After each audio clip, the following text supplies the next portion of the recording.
దేవదత్తుని కథను వినడానికి వాళ్ళ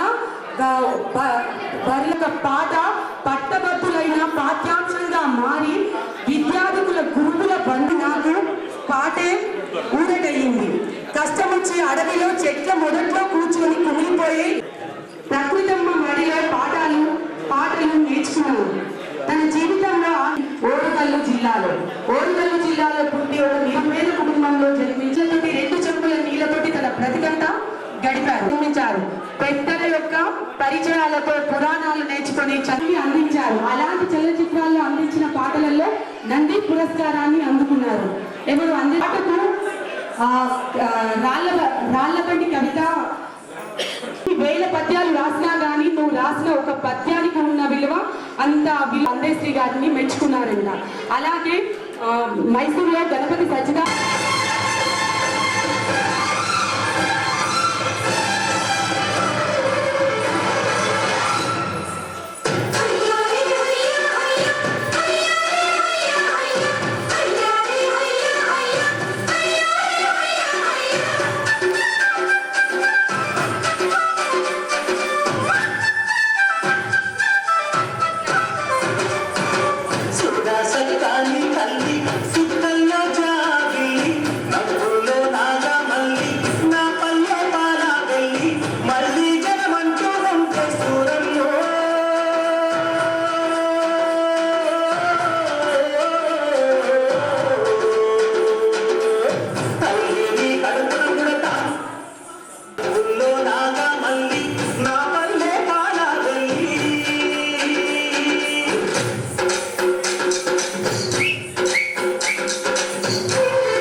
పోరాటానికి ఊపునిచ్చి తెలంగాణను సాధించుకున్న ఘనత తెలంగాణది.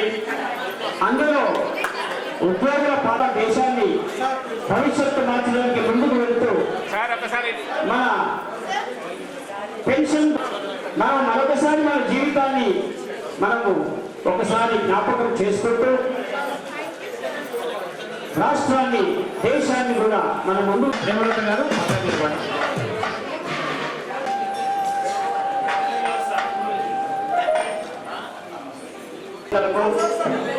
వీరందరికీ కూడా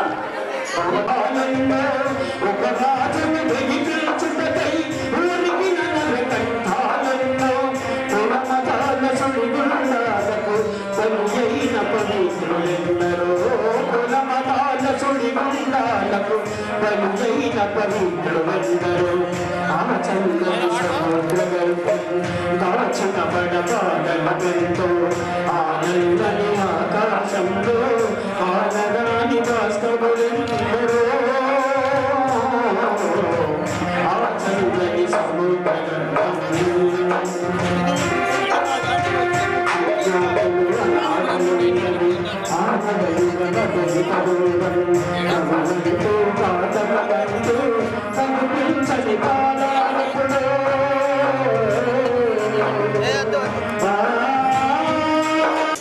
ఇంకొక శంకర్ ఉన్నారు, జి శంకర్. ఇద్దరు శంకర్లు ఆర్మూర్ డివిజన్ గౌరవాధ్యక్షులు. వారిని కూడా అల్లయ్య గారి దంపతుల్ని సాధారణంగా వేదిక మీదకి ఆహ్వానిస్తున్నాం. రామేశ్వరరావు కలెక్టర్ గారు, అసిస్టెంట్ కలెక్టర్ గారు, ఈటీఓ గారు వీళ్ళందరూ వచ్చేది ఉంది. కానీ వాళ్ళకి వీడియో కాన్ఫరెన్స్ వేదిక మీదకి రావాల్సిందిగా కోరుతున్నాం. అట్లనే ఆర్ఎంఎస్ హుసేన్ గారిని కూడా వేదిక మీద రావాల్సింది కోరుతున్నాం. అసోసియేషన్ తరఫున నిజామాబాద్ జిల్లా తరఫున మనం ఈరోజు సెలబ్రేట్ చేసుకుంటున్నాము. పెన్షన్ ప్రమాదంలో పడ్డది అని చెప్పారు ఇప్పుడే. ఆ ప్రమాదం నుంచి అయితే ఈ అతిథులకు మనము సన్మానం చేసుకోవాలి. బొకే ఇవ్వడానికి పుష్పవల్లి మేడం గారు,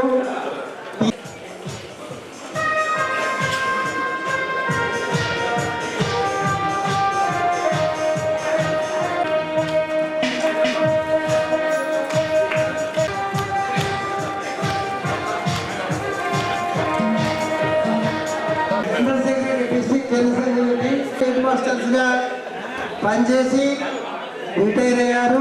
మన ఈ సమావేశానికి మన పెన్షనర్ డేకు దాదాపుగా ఈ మెమెంటోస్ అన్ని కూడా వాళ్ళు ఎక్కువసేపు ఉండలేకపోతున్నారు. కాబట్టి వాళ్ళ అక్కడ కూర్చున్న దగ్గరనే వాళ్ళకు సన్మానించవలసిందిగా సారు నాగేశ్వరరావు సార్ గారు మరియు మన గంగారాం సార్ గారు వాళ్ళిద్దరిని సన్మానించవలసిందిగా విజయ్ కుమార్, అజయ్ కుమార్, విజయ్ కుమార్, అజయ్ కుమార్ జిల్లా పరిషత్ హై స్కూల్ వారు మొత్తం 34 సంవత్సరాలు వారు సర్వీస్ చేసి ఉన్నారు.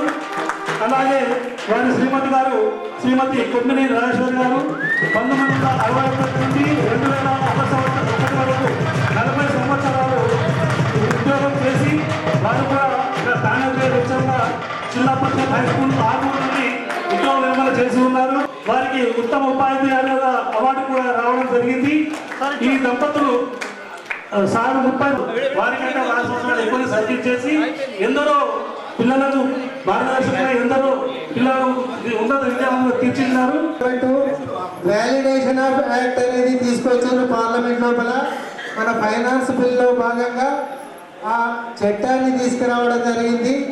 దాని ప్రకారం ఏంటంటే ఈ పెన్షన్ ఎవరైతే పెన్షన్ పిఆర్సీ కంటే ముందు పే రివిజన్ కంటే ముందు వాళ్ళు పే రివిజన్కు అర్హులు కారు. వాళ్ళకు అంతకుముందు ఏదైతే పెన్షన్ ఉందో అదే పెన్షన్ వస్తుంది.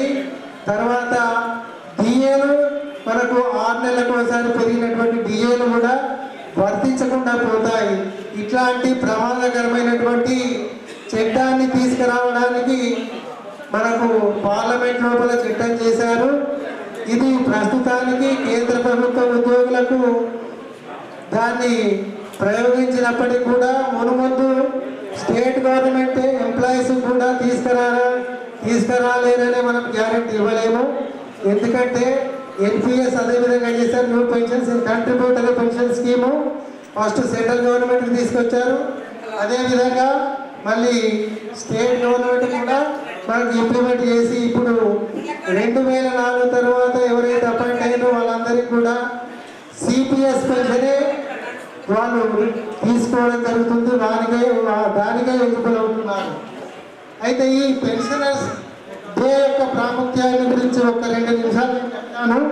సెంట్రల్ గవర్నమెంట్ లోపల జాబ్ చేసి రిటైర్ అయ్యారు. అప్పటికి ఉద్యోగస్తులకు అంటే ప్రభుత్వ ఉద్యోగస్తులకు ఈ పెన్షన్ అనేటటువంటిది లేదు. దీనికోసము మీరు తర్వాత సుప్రీంకోర్టులో కేసు వేయడం జరిగింది. అనేక సంవత్సరాలు వాదించిన తర్వాత వైవి చంద్రచూడ్ చీఫ్ జస్టిస్ గారు సుప్రీంకోర్టు చీఫ్ జస్టిస్గా ఉన్నప్పుడు ఆయనతో పాటు 5 యొక్క ప్రధాన న్యాయమూర్తితో పాటు 5 సభ్యులతో కూడినటువంటి ధర్మాసనము ఒక చారిత్రాత్మకమైనటువంటి తీర్పు ఇవ్వడం జరిగింది. అదే ఈ 17/12/1972 రోజు ఈ చారిత్రాత్మకమైనటువంటి తీర్పు ఇవ్వడం జరిగింది. దాని యొక్క ప్రధాన ముఖ్యాంశాలు ఏంటంటే పెన్షనర్కు పెన్షన్ అనేది ప్రాథమిక హక్కు అని, తర్వాత పెన్షన్ గత సేవలకు ప్రతిఫలం మాత్రమేనని, ఇది ఎవరి దయాదాక్షిణ్యం ధర్మం కాదు, ఇది భిక్ష కాదు అని, తర్వాత పెన్షన్ రద్దు చేసే అధికారము ఏ ప్రభుత్వానికి లేదు అని, అదేవిధంగా ఆర్థిక న్యాయం చేకూర్చే సంక్షేమం మాత్రమే జీవించడానికి ఇచ్చే జీవన భృతి అని వారు ఈ రెజిమెంట్ లోపల పేర్కొనడం జరిగింది.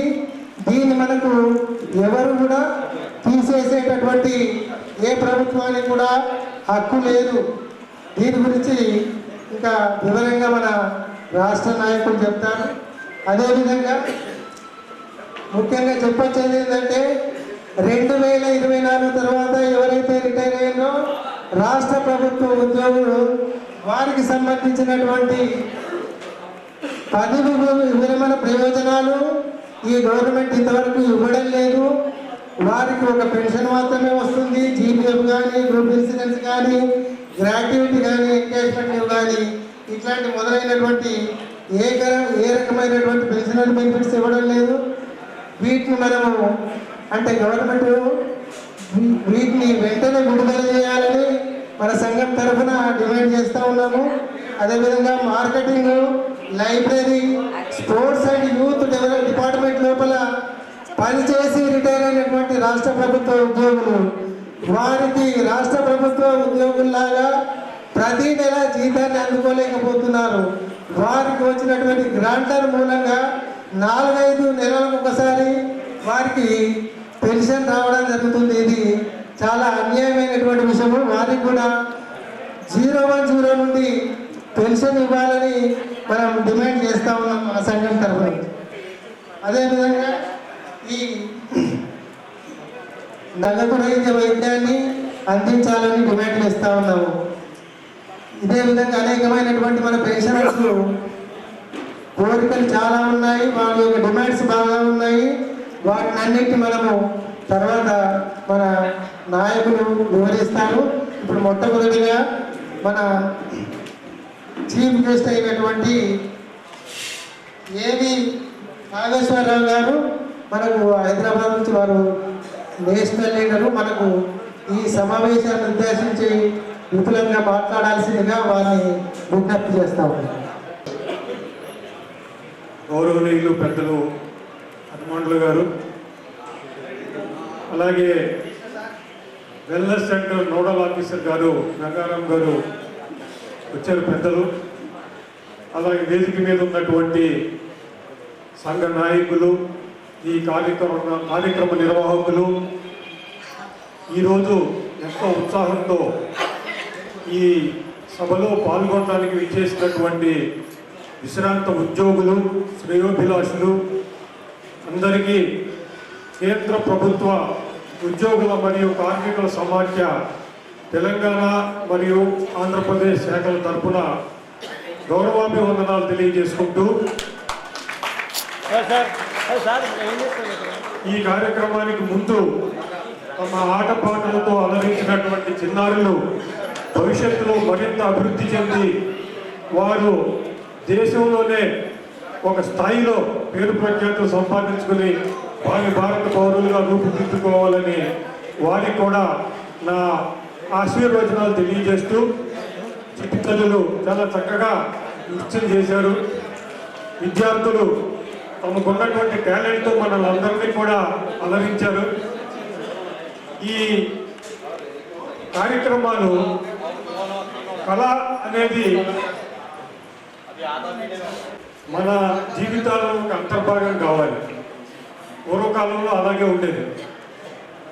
మీరు పాత సినిమాలు చూస్తే తెలుస్తుంది. పెళ్లి చూపులకు వెళ్ళినప్పుడు అమ్మాయిని ఏమడుగుతారంటే పెళ్లి కొడుకు తరపున పెద్దలు, అమ్మ నీకు నృత్యం వచ్చా అని అడుగుతారు.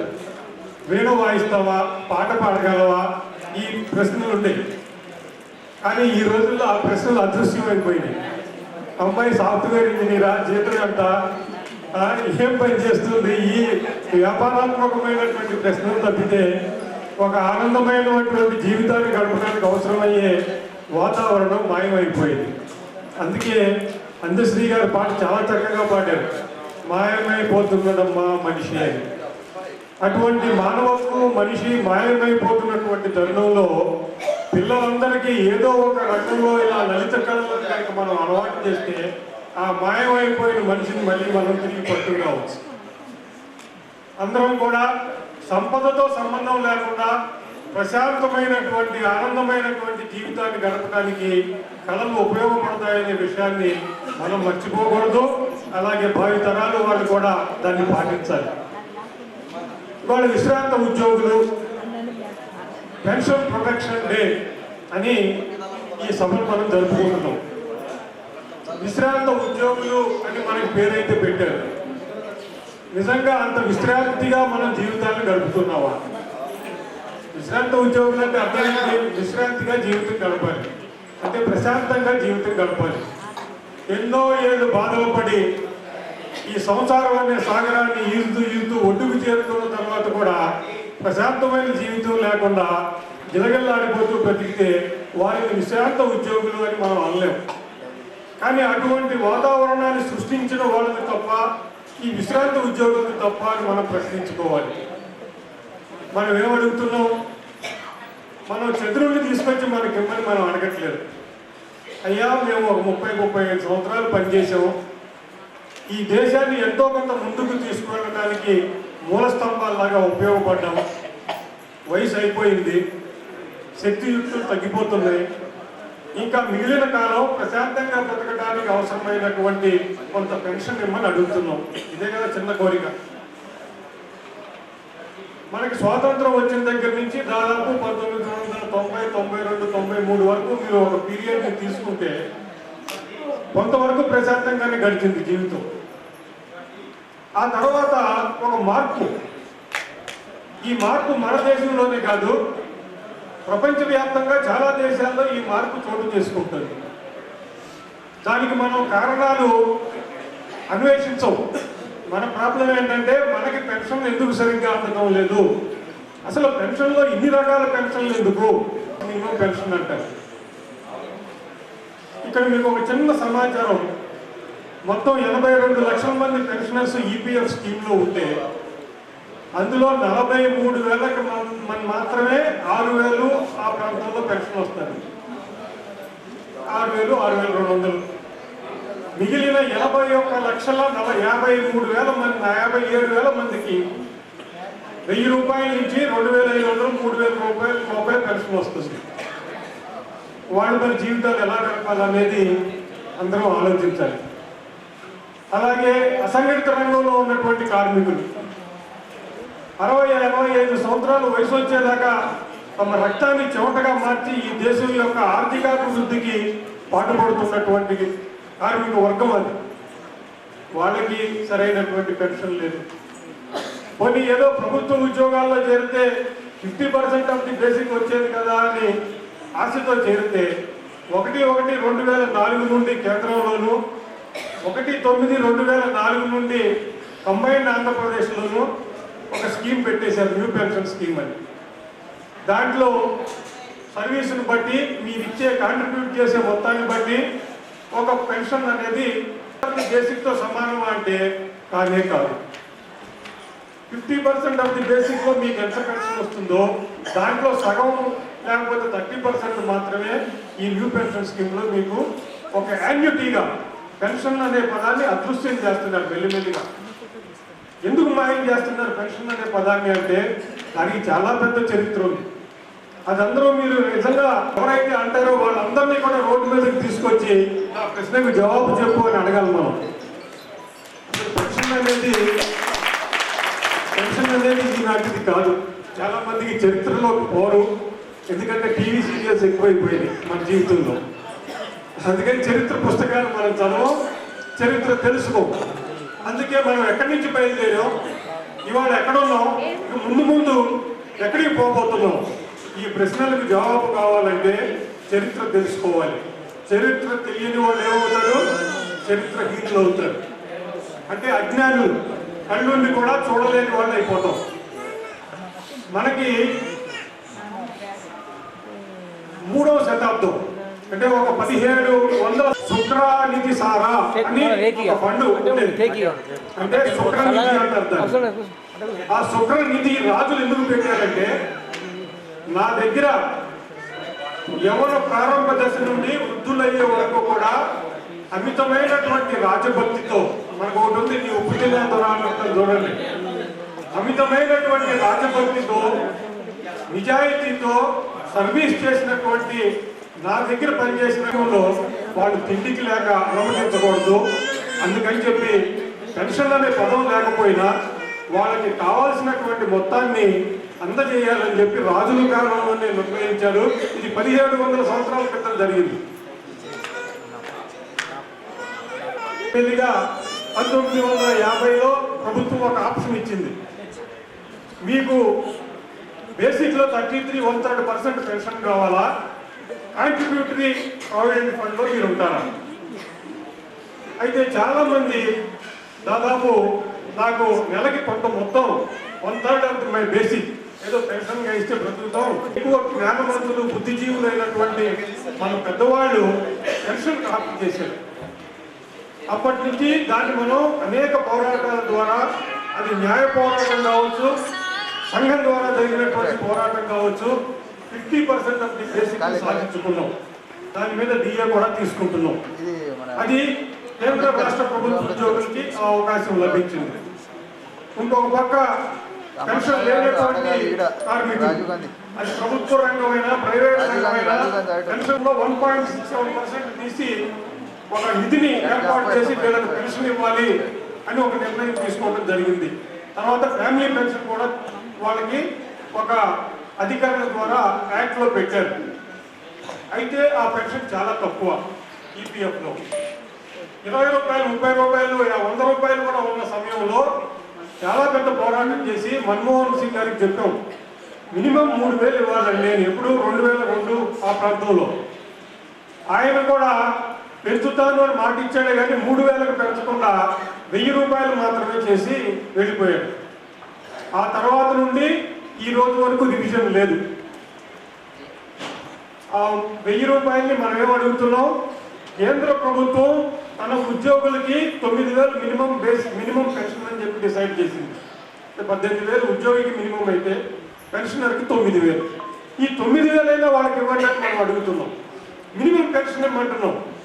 మినిమం పెన్షన్ ఇవ్వడానికి కూడా మనసు రావటం లేదు మన పాలక వర్గాలకి. 2000 నుండి మనం 2000 సంవత్సరం నుంచి ఫైటింగ్ స్టార్ట్ చేస్తే ఇవాళ 2025 ఎండింగ్లో ఉండి కూడా ఈపీఎఫ్ పెన్షనర్స్ ప్రాబ్లం పోలేదు. ఇదంతా ఒక ప్రక్కన జరుగుతూ ఉంటే కేంద్ర ప్రభుత్వం వేసినటువంటి 7వ వేతన సంఘంలో మేము ఒక చక్కటి మెమోరాండం తయారు చేసాం.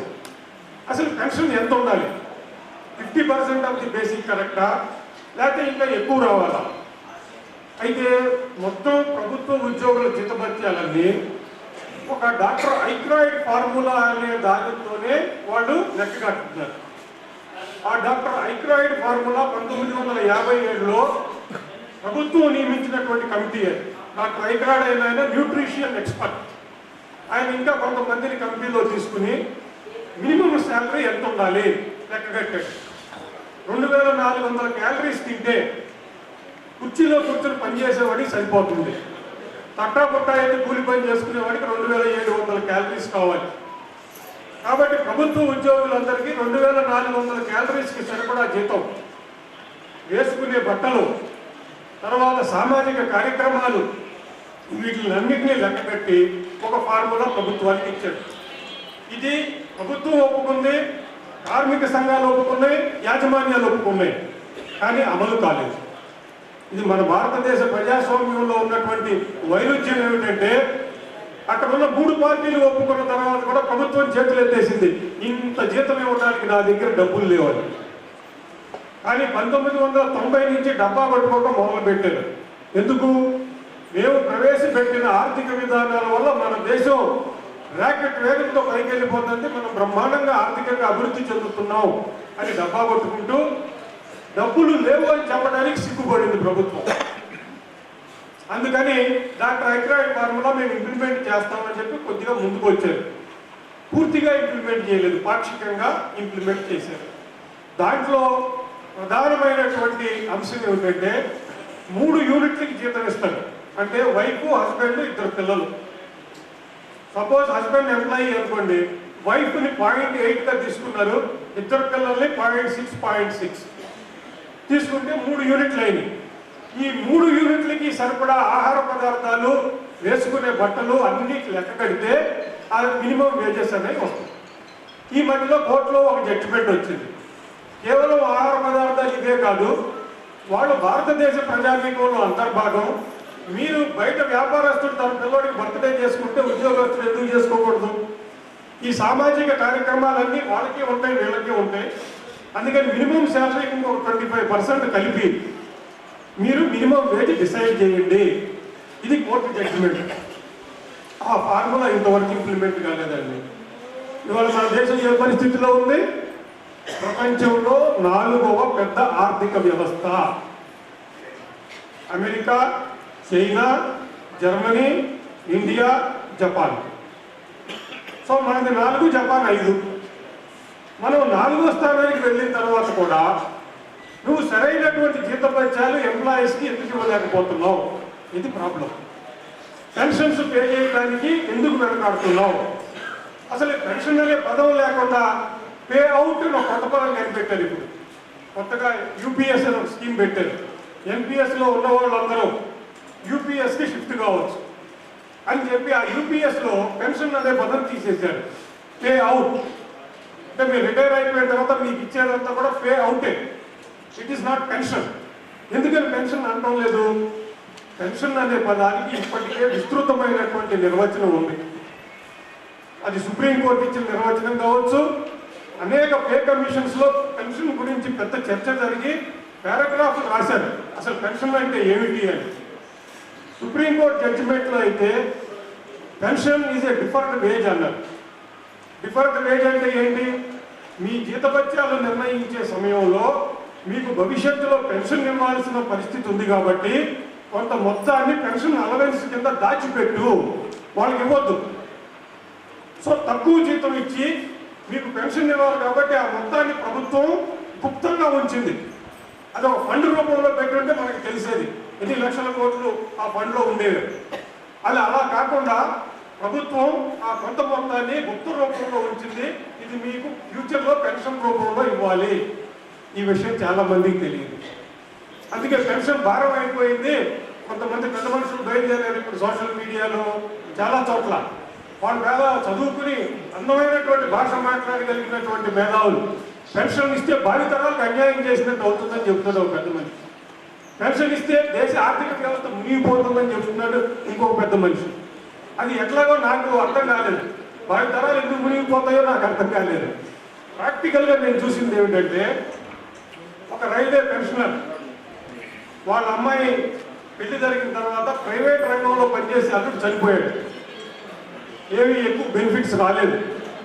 ఒక మనవడు ఉన్నాడు, ఒక పెద్ద కుట్ర. ఇది మన దేశంలో మొదలైందే కాదు, చాలా పెట్టుబడిదారీ దేశాల్లో వాళ్ళ సమస్యను అధిగమించడానికి పెన్షన్ని ఇవ్వకుండా ఉండాలి అని ఒక నిర్ణయానికి వచ్చారు. ఎందుకంటే పెట్టుబడిదారీ వ్యవస్థలో పీరియాడికల్గా 5 సంవత్సరాలకో 10 సంవత్సరాలకో ఆర్థిక సంక్షోభం అనేది వస్తుంది. ఇది దాని నిర్మాణంలోనే ఉంది. దాని గురించి చెప్పాలంటే టైం పడుతుంది కాబట్టి చెప్పను.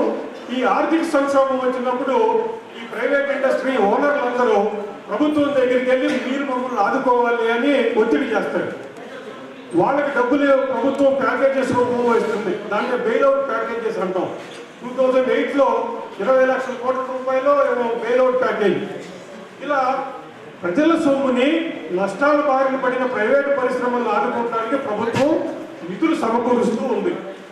ఇలా చూస్తూ ఉంటే ఏమైందంటే అమెరికాలో కుర్రవాళ్ళు తిరగబడ్డారు. అసలు మేము 99%, ఈ కార్పొరేట్లు అందరూ కలిస్తే 1% లేరు, వాళ్ళ నష్టాలకి మా డబ్బులు మీరు ఎందుకు ఇస్తారని తిరగబడ్డారు.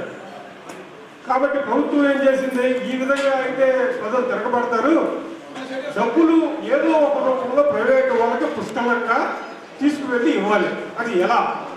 చార్టర్డ్ అకౌంటెంట్లు, లాయర్లు బుర్రలు బద్దలు కొట్టుకుని ఒక స్కీమ్ తయారు చేశారు.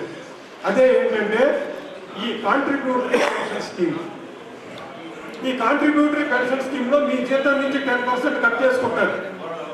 ప్రజల సొమ్ము కూడా ప్రభుత్వం 14% తీసుకొచ్చి మీ అకౌంట్లో వేస్తుంది. సెంట్రల్లో, రాష్ట్రంలో 10% వేస్తున్నట్టున్నారు. ఈ మొత్తం అంతా కలిపి ఎక్కడికి పోతుంది? షేర్ మార్కెట్లోకి ఒక చిన్న పిల్లకాలో దగ్గర ప్రస్తుతానికి 15%. ఆ 15% అమౌంట్ షేర్ మార్కెట్లోకి వెళ్ళిపోయి ఏ ఇండస్ట్రీలో షేర్లు కొనాలో అక్కడ యాజమాన్యాలు నిర్ణయిస్తాయి. ఇక మన చేతుల్లో ఏముండదు. సో మన డబ్బులతో పెద్ద పెద్ద పెట్టుబడిదారులకి షేర్ మార్కెట్ ద్వారా పుష్కలమైన నిధులు సమకూర్చేటటువంటి జీవనది ఈ న్యూ పెన్షన్ స్కీమ్. అందుకని చెప్పి న్యూ పెన్షన్ స్కీమ్ ఎట్టి పరిస్థితుల్లో మేము రద్దు చేయవు అని చెప్పి మన ఆర్థిక మంత్రి గారు పార్లమెంట్లో చెబుతున్నారు. మీరేమన్నామండి, ఈ పెన్షన్ స్కీమ్ మాత్రం మేము తీసేసేది లేదు. ఎందుకంటే వాళ్ళకి కావాల్సిన మనుషులు అక్కడ పెద్ద కార్పొరేట్ లాబీ ఉంది, వాళ్ళు ప్రభుత్వాన్ని శాసిస్తున్నారు. అందుకని చెప్పి మనం ఇవ్వాలి. సో కాకులను కొట్టి గద్దలు వేయడం ఈజీ. అందుకని చెప్పి బలహీనంగా ఉన్న మనల్ని వాళ్ళు చాలా అందమైన పదాలతో, అందమైన భాషతో న్యూ పెన్షన్ స్కీమ్ అని, యూనిఫైడ్ పెన్షన్ స్కీమ్ అని, లేకపోతే ఈపీఎఫ్ వాళ్ళకి 1000 రూపీస్ మినిమం ఇచ్చి 28.5 లక్షల కోట్ల కార్పస్ ఫండ్ ఉంది ఈపీఎస్లో. దాని మీద వచ్చే వడ్డీ సమానంగా డిస్ట్రిబ్యూట్ చేసినా ఒక్కొక్కరికి 6,228 రూపాయలు వస్తాయి. కానీ 43 లక్షల మందికి 1000 రూపాయలు మాత్రమే ఇస్తున్నారు 82 లక్షల్లో. సో ఈ విధమైనటువంటి దోపిడీ జరుగుతుంది. కాబట్టి దాన్ని మనం అర్థం చేసుకోవాలి. తర్వాత పెన్షన్ అనేది 1700 సంవత్సరాల క్రితం కరడు కట్టిన రాజులు కూడా మానవత్వం ప్రదర్శించి ఇచ్చారు. ఇవాళ మాచే ఓట్లు వేయించుకుని పరిపాలనలోకి వచ్చి మా జీవితాలతో మీరు ఎందుకు ఆడుకుంటున్నారు అనే ప్రశ్న ఎవరికి వాళ్ళు వేసుకోండి, మీకు సమాధానం నేను చెప్పిందే వస్తుంది. కేవలం కొద్దిమంది ధనవంతుల కోసం, సంపన్న వర్గాల కోసం కోట్లాది మంది మీరు ఓట్లు పడవేయదలుచుకున్నారా? ఈ సమాధానం కనుక మీరు తెలుసుకుంటే మీకు ఉద్యమంలోకి రావాలని ఒక నాయకుడు చెప్పాల్సిన అవసరం ఉండదు. మీరే వచ్చేస్తారు ఉద్యమంలోకి ఆటోమేటిక్గా. ఇవాళ 8వ వేతన సంఘం వేశారు. ఎందుకు కేంద్ర వేతన సంఘం గురించి చెబుతానంటే దాని ఎఫెక్ట్ రాష్ట్రాల మీద ఉంటుంది, ప్రైవేట్ సెక్టర్ మీద ఉంటుంది, అనార్గనైజ్డ్ సెక్టర్ మీద కూడా ఉంటుంది. ఈ 8వ వేతన సంఘం వేసిన తర్వాత అది జనవరి 16వ తారీఖు నాడు అనౌన్స్ చేశారు చేస్తామని. కానీ అఫీషియల్గా నోటిఫికేషన్ మొన్న నవంబర్ 3వ తారీఖు నాడు వచ్చింది. ఈ నవంబర్ 3వ తారీఖు నాడు కొన్ని టర్మ్స్ అండ్ కండిషన్స్ పెడతారు పే కమిషన్కి. ఆ టర్మ్స్ అండ్ కండిషన్స్ ఏంటంటే మన బస్సు రూట్ లాగా ఫలానా బస్సు ఏ రూట్లో వెళ్ళాలి, ఏ స్టాప్లో ఆగాలి, ఎక్కడికి వెళ్ళాలి. అలాగే టర్మ్స్ అండ్ కండిషన్స్ కూడా వేతన సంఘం యొక్క సార్వభౌమాధికారాన్ని పక్కన పెట్టి నువ్వు ఈ రూట్లో వెళ్ళాలి అని గైడ్ చేసేటటువంటివే టర్మ్స్ అండ్ రిఫరెన్సెస్. దాంట్లో ఏం పెట్టారు అంటే 2 ప్రధానమైన కండిషన్స్ చెప్తాను మీకు. ఒకటి, దేశ ఆర్థిక పరిస్థితిని, అభివృద్ధిని, సంక్షేమ కార్యక్రమాలని దృష్టిలో పెట్టుకుని వీళ్ళ జీతభత్యాలు నిర్ణయించండి. అది ఒక కండిషన్. రెండవ కండిషన్ ఏంటంటే ఈ పెన్షనర్స్ది అన్ఫండెడ్ నాన్ కాంట్రిబ్యూటరీ పెన్షన్ అన్నారు. అంటే దానికి ఎవరు ఫండింగ్ చేయరు, ఉద్యోగస్తులు కూడా లేదు, కాంట్రిబ్యూషన్స్ ఉండవు. అటువంటి పెన్షన్ను ఎంత మనకి వెల కట్టి చెప్పమని చెప్పి ఒక కండిషన్ పెట్టారు. ఈ రెండు ఎంత ప్రమాదకరమైనవో నేను మీకు చెప్తాను. కేంద్రంలో ఇది 8వ వేతన సంఘం. 6వ వేతన సంఘం నియమించినప్పుడు టర్మ్స్ అండ్ కండిషన్స్ ఇచ్చారు. దాంట్లో ఏమి ఇచ్చారంటే ఈ విధంగా చెప్పలేదు. నిత్యం పెరుగుతున్నటువంటి కాస్ట్ ఆఫ్ లివింగ్, జీవన వ్యయం, బ్రతకడానికి అవసరమయ్యేటటువంటి వస్తువులు, నిత్యావసర వస్తువుల ధరలు ఏ విధంగా పెరుగుతున్నాయో పరిశీలించండి. అట్లాగే ఉద్యోగుల యొక్క యాస్పిరేషన్స్, మారుతున్న సమాజంలో ఉద్యోగుల యొక్క ఆకాంక్షలను కూడా మీరు పరిగణనలోకి తీసుకుని జీతభత్యాలు నిర్ణయించండి. అది 6వ వేతన సంఘంలో ఉన్న ఒక కండిషన్. 7వ వేతన సంఘంలో దీనికంటే మంచి ఆదర్శవంతమైనటువంటి గైడ్ లైన్స్ ఇచ్చారు. ఏమిటంటే ఈ ఉద్యోగస్తుల యొక్క జీతభత్యాలను అంతర్జాతీయ ప్రమాణాలతో పోల్చి మన దేశ పరిస్థితుల్లో ఏ విధంగా నిర్ణయించవచ్చో, అడాప్టబిలిటీ ఇన్ అవర్ కంట్రీ ఏ విధంగా నిర్ణయించుకోవచ్చో పరిశీలించండి అని ఇంకొక వాక్యం కూడా ఏం చెప్పారంటే, the best official machinery is nothing but a backbone of the good governance. మంచి స్వచ్ఛమైనటువంటి పరిపాలన, దేశం ముందుకు పోవాలంటే బ్యాక్ బోన్, కనపడని బ్యాక్ బోన్ ఏదంటే అమలు చేసేటటువంటి ప్రభుత్వ ఉద్యోగులు. వీళ్ళకి ఒక బెంచ్ మార్క్ కింద అంతర్జాతీయంగా ఉన్నటువంటి జీతభత్యాలను కూడా పరిశీలించి మన దేశంలో ఏ విధంగా చేయొచ్చో నిర్ణయించండి. ఇది 6వ వేతన సంఘంలో 7వ వేతన సంఘంలో వచ్చినటువంటి గైడ్ లైన్స్. 8వ వేతన సంఘంలో పరిమితి విధించారు. ఏమని? అభివృద్ధికి, సంక్షేమానికి ఫస్ట్ ప్రిఫరెన్స్ ఇవ్వండి. సంక్షేమం అంటే ఇవాళ 80 కోట్ల మంది ప్రజలకి బియ్యం ఇస్తున్నామని చెబుతారు సెంట్రల్ గవర్నమెంట్. దాని ఖరీదు 2 లక్షల కోట్లు. ఇవ్వలేమని పేద ప్రజలకి అభ్యంతరం లేదు. అలాగే కార్పొరేట్లకి 32% నుంచి 22%కి కార్పొరేట్ ట్యాక్స్ తగ్గించారు. దాని వలన సంవత్సరానికి 1,45,000 కోట్లు ప్రభుత్వం ఆదాయం కోల్పోయింది. ఆదాయం తగ్గింది. మీరు ఈ తగ్గిన ఆదాయాన్ని మా మీద ఎందుకు అంటగడతారు? మీరు మీ కార్పొరేట్స్ మీద అమితమైన ప్రేమ ఉంది, లేకపోతే is of doing, speed of doing of business అనో, లేకపోతే దేశాన్ని అత్యంత వేగంగా ముందుకు తీసుకెళ్లాలంటే కార్పొరేట్స్కి ఇన్సెంటివ్స్ ఇవ్వాలనో మీరు చెప్తున్నారు. బాగానే ఉంది. 1,45,000 కోట్లు ప్రతి సంవత్సరం ఆదాయాన్ని పోగొట్టుకోవడానికి సిద్ధపడ్డ మీరు ఒక 10,000 కోట్లు, 15,000 కోట్లు ప్రభుత్వ ఉద్యోగులు, సంపద సృష్టికర్తలు, వీళ్ళకి ఇవ్వడానికి మాత్రం రిజిడిటీ, తీవ్రంగా పరిమితులు విధించి ఇవన్నిటిని కూడా పే కమిషన్ మీద పెట్టి సంఖ్యలు వేసేసారు పే కమిషన్కి. ఇంకా పే కమిషన్ రేపు జనవరి 1 నుంచి మొదలు పెడుతుంది. పని మొదలు పెట్టక ముందే సంఖ్యలు వేసేసారు. ఇంకా దాని నుంచి ఏం ఆశిస్తారు ప్రభుత్వ ఉద్యోగులు? కాబట్టి ఇన్సెంటివ్స్ ఇవ్వడానికి ఇన్ఫ్రాస్ట్రక్చర్లో యాంబియస్ స్కీమ్స్ ఉన్నాయి. 1,000 కోట్లు ఎవరితో ఏ స్కీమ్ పెట్టినా కానీ 30,000 కోట్లు, 40,000 కోట్లు అంటున్నారు. అక్కడేమో బ్రహ్మాండమైనటువంటి హ్యూజ్ అమౌంట్ మీరు అక్కడ చూపెడుతున్నారు. ఉద్యోగస్తుల దగ్గరికి వచ్చేసరికి ఏమో టెరిబుల్గా వాళ్ళకి సంఖ్యలు వేసేస్తున్నారు. వీళ్ళు మరి 4వ పెద్ద ఎకానమీగా ఎట్లా రూపుదిద్దుకుంది ఇండియా? మనం అందరం పనిచేస్తేనే రూపుదిద్దుకుంది. అంటే కష్టపడి పనిచేసి మూల స్తంభాలుగా నిలబడిన వాళ్ళందరినీనేమో పక్కకు తోసేస్తున్నారు. 4th లార్జెస్ట్ ఎకానమీని ప్రపంచంలో చెప్పుకుంటూ కార్పొరేట్ల యొక్క కడుపులు నింపుతున్నారు.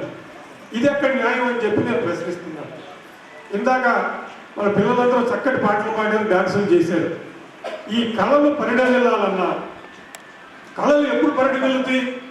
మన ఆకలి తీరి వాళ్ళని చక్కటి చదువు చెప్పించి వైద్య సదుపాయాలు ఉన్నప్పుడు ఆటలు, పాటలు, చదువు అన్నీ బాగా ముందుకెళ్తాయి.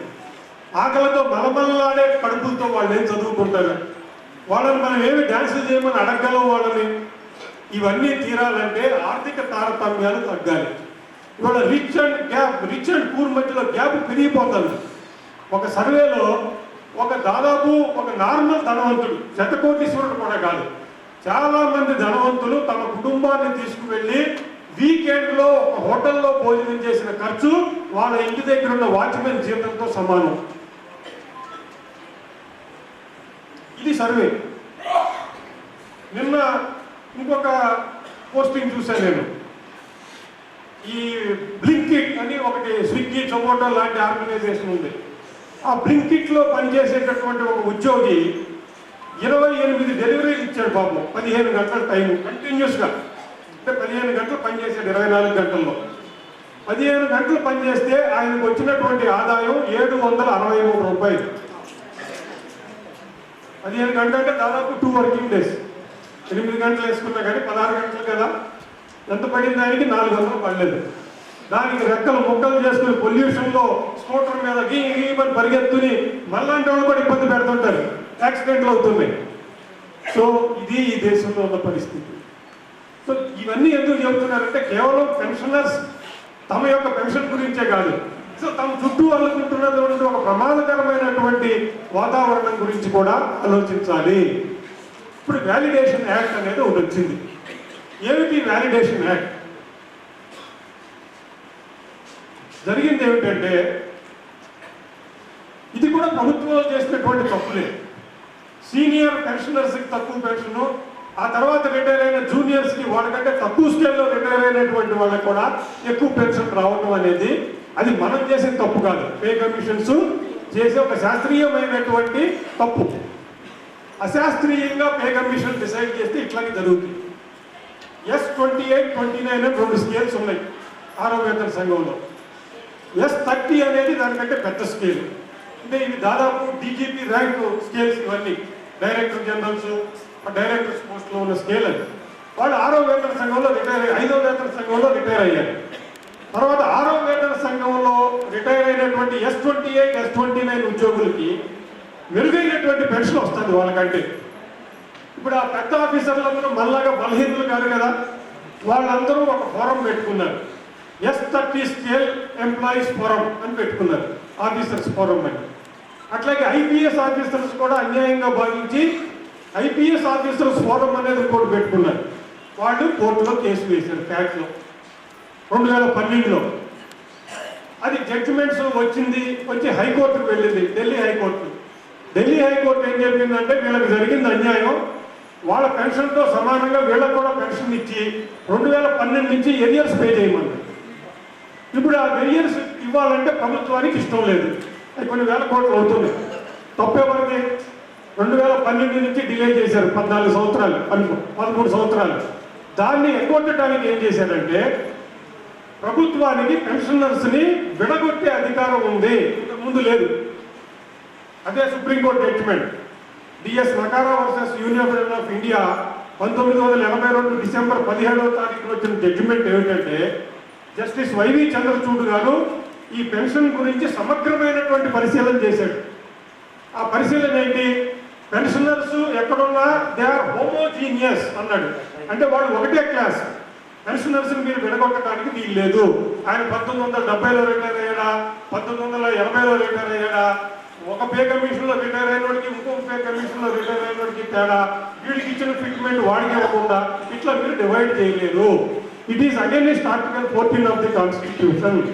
కాబట్టి అన్నింటినీ పరిశీలించిన తర్వాత వాళ్ళు చెప్పింది ఏంటంటే, పెన్షన్ అనేది మీరు ఇచ్చేది భిక్ష కాదు, దయాధర్మంతో ఇచ్చేది కాదు, అది వారికి ఉన్నటువంటి హక్కు. దశాబ్దాల తరబడి సుదీర్ఘమైనటువంటి సర్వీస్ చేసి వాళ్ళు మంచి ఏజ్లో ఉన్నప్పుడు వాళ్ళ శక్తియుక్తుల నుంచి మీకు దారపోసింది. ఎందుకంటే వృద్ధాప్యంలో ప్రభుత్వం ఆదుకుంటుందని. అది కూడా డిఫర్డ్ వేజ్. మీరు వాళ్ళ వేజెస్ డిసైడ్ చేసేటప్పుడు పెన్షన్ అలవెన్స్ దాచిపెట్టారు, ఆ డిఫర్డ్ వేజ్ని పెన్షన్గా మీరు ఇవ్వాలి. డబ్బులు లేవని చెప్పి ఎగ్గొట్టడానికి వీలు లేదు. ఇది కూడా జడ్జిమెంట్లో రాశారు. ఎందుకంటే వాళ్ళకి తెలుసు కదా వీళ్ళంతా దొంగ నాటకాలు ఆడతారని. అందుకే డబ్బులు లేవనే కారణం చేత పెన్షన్ ఇవ్వకుండా ఉండటానికి వీలు లేదు. ఇవన్నీ కూడా ఆ జడ్జిమెంట్లో ఉన్నాయి. ఇప్పుడు 1972 నుండి రెట్రాస్పెక్టివ్ ఎఫెక్ట్ 2025 మార్చి 25 నాడు జరిగినటువంటి చర్య ఏంటంటే, పార్లమెంటు ఇవాటి నుండి రాబోయే కాలానికి ఏదైనా యాక్ట్ చేయాలి. 1972 నుంచి ఉన్న పెన్షన్ రూల్స్ అన్నింటినీ కూడా అబాలిష్ చేస్తూ ఈ వ్యాలిడేషన్ యాక్ట్ అనేది తీసుకొచ్చారు. ఇది కూడా సపరేట్ బిల్లు కింద తీసుకురావాలి. ఫైనాన్స్ యాక్ట్లో పార్ట్ 4 కింద పెట్టారు. ఎందుకంటే ఫైనాన్స్ బిల్లు పాస్ అయిన తర్వాత దాన్ని మీరు కోర్టులో క్వశ్చన్ చేయడానికి వీలు. అందుకని మీరు కోర్టుకు కూడా వెళ్ళే హక్కు లేకుండా ఫైనాన్స్ బిల్లులో పొందుపరిచినటువంటి అంశం ఏమిటంటే ఒక పెన్షనర్ డేట్ ఆఫ్ రిటైర్మెంట్ని బట్టి వాళ్ళకి ఎంత పెన్షన్ ఇవ్వాలి. ఫ్యూచర్లో ఇప్పుడు 8th పే కమిషన్లో 1 జనవరి నుంచి రిటైర్ అవుతారు అనుకోండి కొంతమంది. వాళ్ళు 8th పే కమిషన్ పరిధిలోకి వస్తే వాళ్ళకి ఇచ్చేటటువంటి రిటైర్మెంట్ బెనిఫిట్స్ కానీ పెన్షన్ కానీ అది వేరు. ఆ రికమెండేషన్స్ పాత వాళ్ళకి ఇవ్వవలసినటువంటి అవసరం లేదు. ఇవ్వకూడదని కాదు, ఇవ్వకపోయినా సరే దాన్ని ఎవరు క్వశ్చన్ చేయకూడదు. ఈ అధికారాలన్నీ కూడా ప్రభుత్వానికి సంక్రమించే విధంగా ఈ వ్యాలిడేషన్ యాక్ట్ తీసుకొచ్చారు. మరి ఇప్పుడు మనం ఏమనుకోవాలి? ఇవన్నీ రాష్ట్ర ప్రభుత్వాలు కూడా ఆనందంగా ఎదురు చూస్తున్నాయి, ఎప్పుడు వస్తుందా మనం కూడా ఇంప్లిమెంట్ చేద్దామని. ఇప్పుడు మీరు ఏ పే కమిషన్లో రిటైర్ అయ్యారు, నెక్స్ట్ పే కమిషన్ వస్తే ఆ ఫిట్మెంట్ కానీ ఆ డిఏ ఫార్ములా కానీ అది మీకు ఎన్హాన్స్డ్ బేసిక్లు కానీ కన్సాలిడేషన్ ఆఫ్ బేసిక్ కానీ మీకు ఇవ్వవలసినటువంటి అవసరం లేదు. ఇవ్వాలా వద్దనే అధికారం ప్రభుత్వానికి మాత్రమే ఉంది. మన మెడ మీద ఇట్లా కత్తి పెట్టేశారు. ఎందుకు తెచ్చారా ఈ యాక్ట్? ఇది అన్యాయం అంటే నేను ఇవ్వనని చెప్పట్లేదు కదా అంటారు, మీకు నష్టం జరగదు అంటారు. అంతేగాని మీకు ఇస్తాను అని చెప్పరు. చాలా డిప్లొమాటిక్ రిప్లైస్ పార్లమెంట్లో. మీరు నష్టపోరు అంటారు. నష్టపోరంటే ఏంటి? 31 డిసెంబర్ 2025 నాకు ఏ పెన్షన్ వస్తుందో ఇక ఫ్యూచర్లో అంతే పెన్షన్ వస్తుంది నేను తెచ్చే వరకు. దాన్ని నువ్వు నష్టపోవట్లేదు కదా అంటాడు. ఇవాళ మీ జేబులో 100 రూపాయలు ఉన్నాయి, ఖర్చు పెట్టకుండా భద్రంగా 5 సంవత్సరాలు పెట్టుకుంటే దాని విలువ 20 రూపాయలు అయిపోతుంది. ఇవాళ 31 డిసెంబర్ నాడు నా పెన్షన్ 10,000 ఉంటే రేపు 4 సంవత్సరాల తర్వాత నేను 10,000 తీసుకెళ్తే నాకు 2-3 వేల రూపాయలు వస్తుంది కూడా మార్కెట్లో. So the real value of the money will be eroded. నిజ వేతనం తగ్గిపోతుంది. కాబట్టి డిఏ పరిరక్షించబడాలంటే ఒక టైం పీరియాడికల్లీ పే కమిషన్ వేసినప్పుడల్లా మీ పెన్షన్ కూడా డిఏ పెన్షన్ కింద బేసిక్ పెరగాలి. దాని మీద డిఏ మీకు రావాలి, లేకపోతే మనం బ్రతికే పరిస్థితి ఉండదు. మీరు అనుకోవచ్చు ఇంకా నేను ఎందుకులే అయిపోయింది కదా ఏదో వచ్చిందే తీసుకుని నేను బ్రతుకుతాను అనుకుంటే, నేను నా అనుభవం చెబుతాను. 2 సంవత్సరాల క్రితం వరకు నేను దానిమ్మ పండు విపరీతంగా కొనేవాడిని, మంచిదని ఎక్కడో చదివాను మంచిదని. ఇవాళ దానిమ్మ పండు కొనే పరిస్థితి లేదు నాకు. 2 సంవత్సరాల క్రితం 20-25 రూపాయలు దానిమ్మకాయ వచ్చేది. ఇవాళ 50 రూపాయల నుంచి 75 రూపాయలు ఉంది రేటు మార్కెట్లో. నా పెన్షన్ ఆ మేరకు పెరగలేదు. కాబట్టి మనం చదువుకున్న వాళ్ళం, ఎంతో కొంత చైతన్యం ఉన్నటువంటి వాళ్ళం రానున్న ప్రమాదాన్ని పసిగట్టి మన ఒక్క వర్గమే ఈ సమస్యను పరిష్కరించలేదు. అందరూ కలవాలి. ఐక్య పోరాటం అనేది చాలా చాలా ఇంపార్టెంట్. ఈ ఐక్య పోరాటం ఈపీఎఫ్ పెన్షనర్స్ ఉన్నారు, వాళ్ళకి 1000 రూపాయలు 42 లక్షల మందికి, 2000 ఒక 20 లక్షల మందికి, అట్లా 3,500 4,000 తప్పితే వాళ్ళకి పెద్ద పెన్షన్ లేదు. ఒక్క 42,000 మందో ఎంతమందో 6,500 పెన్షన్ వస్తుంది. కాబట్టి వాళ్ళందరూ కూడా చాలా మనకంటే ఇంకా దారుణమైనటువంటి పరిస్థితిలో ఉన్నారు. వాళ్ళని కూడా మనల్ని కలుపుకోవాలి. పేరు ఎందుకు పెట్టాం? All Telangana all pensioners and retired persons. అంటే దాంట్లో పెన్షనర్స్ ఉన్నారు, రిటైర్ అయిపోయి పెన్షన్ లేని వాళ్ళు కూడా ఉన్నారు. కాబట్టి వాళ్ళకు కూడా పెన్షన్ ఇవ్వాలి. వాళ్ళకే కాదు, ఈ దేశంలో కష్టపడి పనిచేసి ఒక 60 సంవత్సరాలు 65 సంవత్సరాలు దాటిన ప్రతి వాడికి కూడా ఎంతో కొంత పెన్షన్ ఇవ్వాల్సినటువంటి బాధ్యత ప్రభుత్వం మీద ఉంది. నేను స్వార్థంతో మాట్లాడటం లేదు. నా చుట్టూ సమాజంలో డొక్క మాడిపోయి బతుకుతున్నటువంటి జీవులు నేను చూశాను. కష్టపడి వాళ్ళు చేసే తప్పేమీ లేదు, నాకంటే ఎక్కువ కష్టపడ్డారు వాళ్ళు. కానీ చాలా దారుణమైన పరిస్థితుల్లో బతుకుతున్నారు. డైరెక్టివ్ ప్రిన్సిపల్స్లో article 41 of the constitution directive principles చదవండి. వృద్ధాప్యంలో ఉన్న ప్రతి వాడిని ఆదుకోవాల్సిన బాధ్యత ప్రభుత్వం మీద ఉంది. ఇది మన రాజ్యాంగంలో ఉంది. మీకు రాజ్యాంగం అంటే గౌరవం లేదు, వృద్ధులంటే గౌరవం లేదు. మనం ఇందాక సన్మానించుకున్న పెద్ద మనుషుల్ని ఎంత సంతోషపడ్డాం మనం. ఎందుకు మనం సంతోషపడుతున్నాం? సమాజంలో భాగమైనటువంటి వాళ్ళు ఎంత ఎక్కువ కాలం బ్రతికితే ఆ సమాజం అభివృద్ధి చెందినట్టు లెక్క. వాళ్ళ లైఫ్ ఎక్స్పెక్టెన్సీ పెరిగిందని మన ప్రభుత్వం కూడా గొప్పగా చెప్పుకుంటుంది కదా. ఇప్పుడు మరి అమెరికాలో 90 ఏళ్ళు బ్రతుకుతున్నారని వాళ్ళు గొప్పగా చెప్పుకుంటున్నారు కదా. మా ఇంట్లో ఎవరైనా 100 సంవత్సరాలు బ్రతికిన వాళ్ళు ఉంటే సమాజంలో నాకు ఎంత గౌరవం. కాబట్టి ఎంత ఎక్కువ కాలం ఆరోగ్యంగా బ్రతికడాన్ని కొలమానంగా తీసుకోవాలి సమాజం యొక్క అభివృద్ధి. అంతేగాని అనిల్ అంబానీ, ముఖేష్ అంబానీకి 28.5 లక్షల కోట్ల ఆస్తి, అదానికి 26 లక్షల కోట్ల ఆస్తి ఉందని చెప్పి మనం చెప్పలు తలుచుకుంటూ రోడ్డు మీద డ్యాన్స్ చేస్తే మనకేమి రాదు. ఇవాళ మధ్యతరగతి అట్లా తయారైంది. వాట్సాప్లో పోస్టింగ్స్ చూస్తున్నాను నేను. అదానీ సంపద పెరగడం దేశానికి గర్వకారణం అని రాసిన వాళ్ళు ఉన్నారు. అదానీ సంపద ఊరికినే పెరగలేదు, నా కడుపు మాడితే అదానీ సంపద పెరుగుతుంది. అక్కడ ఈ విషయం తెలియదు దీనికి. నీ సోమరా బాబు, దాంట్లో 10 రూపాయలు నీ కూడా ఉన్నాయని చెబితే అర్థం చేసుకోలేని పరిస్థితిలో నిరక్షరాస్యుడికి తెలుస్తున్నాయి, చదువుకున్న వాళ్ళకి తెలియట్లా. ఎడ్యుకేటెడ్ పీపుల్ వాళ్ళు మిస్లీడ్ అవుతున్నారు. వాళ్ళు మిస్లీడ్ అవడమే కాకుండా 10 మందిని మిస్లీడ్ చేస్తున్నారు. కింద వదిలిపెట్టట్లా, భూమి మీద వదిలిపెట్టట్లా, ఆకాశంలో వదిలిపెట్టట్లా, జల నిక్షిప్తమైనటువంటి అనంత సంపదను దోచుకుంటున్నారు. పర్యావరణం నాశనం అవుతుంది, క్యాన్సర్ ఎక్కువ అవుతుంది, రోగాలు ఎక్కువ అవుతున్నాయి. సంపన్నుడు కూడా క్యాన్సర్ బారిన పడుతున్నాడు కదా. అంటే ఈ వ్యవస్థ దుర్మార్గమైనటువంటి వ్యవస్థ. దీన్ని సవరించుకోవాల్సినటువంటి బాధ్యత అందరి మీద ఉంది.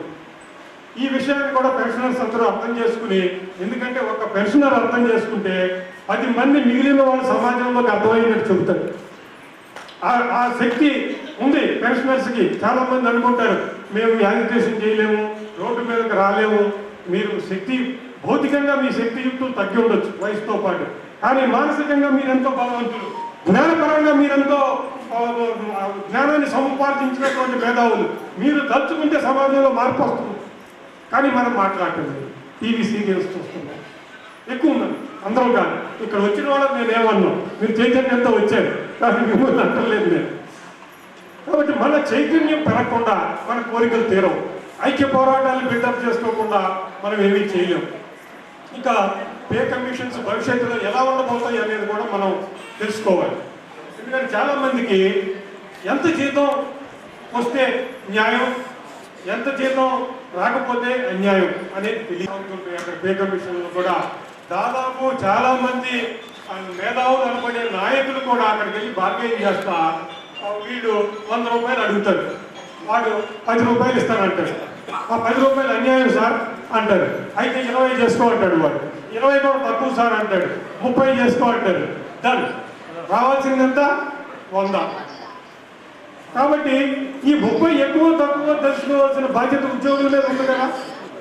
అందుకనే డాక్టర్ ఐక్రాయిడ్ ఫార్ములాని మనం స్టాండర్డ్గా తీసుకుంటే మార్కెట్లో రేట్లు మీరు కనుక ఆ టేబుల్ ఒకటి ఉంది, ఒక 26 ఐటమ్స్ ఉంటాయి. దాంట్లో సింపుల్గా ఏమీ లేదు. రైస్ అన్న చోట మార్కెట్లో కిలో రైస్ ఎంత ఉంది ఆ రేట్ వేసుకోండి. అట్లాగే క్లోతింగ్, ఉప్పు, పప్పు, నూనె, మాంసం, ఇవన్నీ కూడా రేట్లు మీరు మార్కెట్లో రేట్లు వేసుకుంటే మినిమం శాలరీ ఎంతో మీకు ఒక ఫిగర్ వస్తుంది. అంత మినిమం శాలరీ కనుక రాకపోతే మీకు ప్రభుత్వాలు అన్యాయం చేస్తున్నట్లే లెక్క. ఎందుకంటే శాస్త్రీయమైనటువంటి పద్ధతిలో కనుక చేయకపోతే, ఒక ఎగ్జాంపుల్ చెప్తాను. మాకు 4వ వేతన సంఘంలో 750 రూపాయలు మినిమం బేసిక్ ఉండేది సెంట్రల్ గవర్నమెంట్లో. 750 అంటే ప్యూన్లు దానిలందరికీ లోయర్ గ్రేడ్ మొత్తానికి. వాళ్ళు పెద్ద చదువుకున్న వాళ్ళు కూడా కాదు, ఏదో వస్తే తీసుకుని మమ్మల్ని అడిగేవారు, సార్ బాగుంది కదా. ఆ 750 2500కి అఫీషియల్గా నోటీస్ బోర్డు మీద వేశారు. ఈ స్కేల్స్ అన్ని పే కమిషన్ ఇలా ఉండబోతున్నాయి అని. అదేంటి క్యాలిక్యులేటెడ్ లీకేజ్. గవర్నమెంట్ కూడా క్యాలిక్యులేటెడ్గా లీక్ చేస్తుంది. ఏమనుకుంటున్నారు ఉద్యోగస్తులు అని. ఈ 750 2500 చూడగానే మా గ్రూప్ టీలు 10 మంది నా దగ్గరికి పరిగెత్తుకుంటూ వచ్చారు. సార్ ఎవరో వేశారు సార్ అన్అఫీషియల్గా 750 2500 అవుతుందంటే నిజమేనా సార్ అని అంటే, ఎందుకంత ఆనందపడుతున్నారా అన్నా నేను. 3.5 టైమ్స్ పెరుగుతుంది కదా సార్, ఆ బ్రహ్మాండమైన శాలరీ కదా అది ఆనందపడుతుంటే, అసలు ఇప్పుడు నీకు ఎంత వస్తుందో లెక్కేసుకున్నావు అన్నా నేను. 750 ప్లస్ డిఏ లెక్క అయిపోయా అన్న. అంతా చూస్తే వాడికి 2200 వస్తుంది. ఈ 2200 2500 అవుతుంటే వాడు ఇవన్నీ డిఏ వారం రోజులు లేట్ అయింది. అంటే అప్పుడు డిఏ ఇవ్వాలా వద్దని ప్రభుత్వంలో చర్చ జరుగుతుంది. డిఏ ప్లీజ్ అంటే డిఏ ఇవ్వకుండా ఆపేద్దామని మేమేదో అక్కడ గొడవ పడుతున్నాం ఢిల్లీలో. మా గ్రూప్ డీలో వచ్చి అంటారు, సార్ వారం రోజులు అయిపోయింది సార్, ఇంకా డిఏ రాలేదు, వారం డిలే అయిపోయింది, ఎప్పుడు వస్తుంది సార్ అన్నాడు. ఎందుకయ్యా 750 2500 అయితే నువ్వు బ్రహ్మాండంగా డ్యాన్స్ చేసావు కదా, డిఏ ఒక 10 రోజులు రాకపోతే ఎందుకు బాధపడుతున్నావు అన్నా. ఈయన నా దగ్గర డబ్బులు ఉండట్లేదు సార్ అని. తెలియదు, అజ్ఞానం. అందుకే మినిమం వేజ్ ఎంత ఉండాలి అంటే the principles governing to decide the minimum wage of a government employee or any other employee in any field. అది డాక్టర్ ఐక్రాయిడ్ ఫార్ములా వేసుకుంటే 3 యూనిట్లకి ఇవాళ మార్కెట్ రేట్ల ప్రకారం మాకు 44,000 వస్తుంది. అంటే మినిమం వేజ్ ఇవాళ 18,000 ఉంది. ఈ 18,000 44,000 అయితే మినిమం వేజ్ కింద కొంత న్యాయం జరుగుతుంది. ఇంకా రేట్ ఆఫ్ ఇన్ఫ్లేషన్ చెప్పలేము మనం ఫ్యూచర్లో. ఇప్పటికిప్పుడు ఇవాళ ఉన్న రేట్ ఆఫ్ ఇన్ఫ్లేషన్ తీసుకుంటే ఈ 18,000 44,000 అవ్వాలి.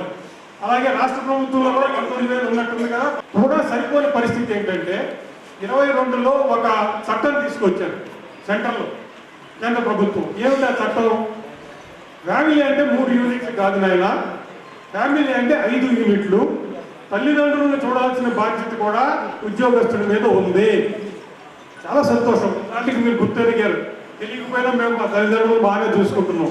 ఎందుకంటే మేము పెరిగిన వాతావరణం, మా సంస్కృతి, మా ఇది, మాకు ఉన్నటువంటి మర్యాద ఇవన్నీ తల్లిదండ్రులు చూసుకుంటున్నాం. కానీ ఇవాళ చట్టం రూపంలో నువ్వు తీసుకొచ్చి ఏం చెబుతున్నావు? తల్లిదండ్రులు చూడకపోతే పనిష్మెంట్లు కూడా పెట్టావు. ఓకే, చాలా సంతోషం. కానీ 3 యూనిట్లకి సరిపడా జీతం ఇచ్చి 5 మందిని పోషించమని అడగటం న్యాయమా? ఇది నా ప్రశ్న. మీరే చెప్పండి. 3 యూనిట్లకి జీతం డిసైడ్ చేస్తున్నావు. తల్లిదండ్రులు ఇద్దరిని కలిపి 5 యూనిట్లని నువ్వు కంపల్సరీ పోషించాలి, లేదా జైల్లో పెడతానంటున్నావు. ఇది న్యాయం కాదు. నాకు 5 యూనిట్లకి సరిపడా జీతమే, నా తల్లిదండ్రులు నేను చూడకపోతే నేను జైలుకు పోను. 6 టైమ్స్ నీ ఓల్డ్ బేసిక్ పెరగాలి. అంటే 18,000 2.6 టైమ్స్ పెరగాలి. అంటే 44,000 కావాలి. దీనికి తక్కువ వస్తే ప్రభుత్వం మనకు అన్యాయం చేసినట్టు. మనం ఏం చేయగలము, ఏం చేయలేమనే తర్వాత సంగతి. మనకు అన్యాయం అయితే జరుగుతుంది. ఈ విషయాన్ని కనుక ఉద్యోగస్తులు, పెన్షనర్స్ అందరూ, పెన్షనర్స్ కూడా అదే ప్రాబ్లం. అదే ఫిట్మెంట్ ఫార్ములా పెన్షనర్స్ కూడా అప్లై అవుతుంది.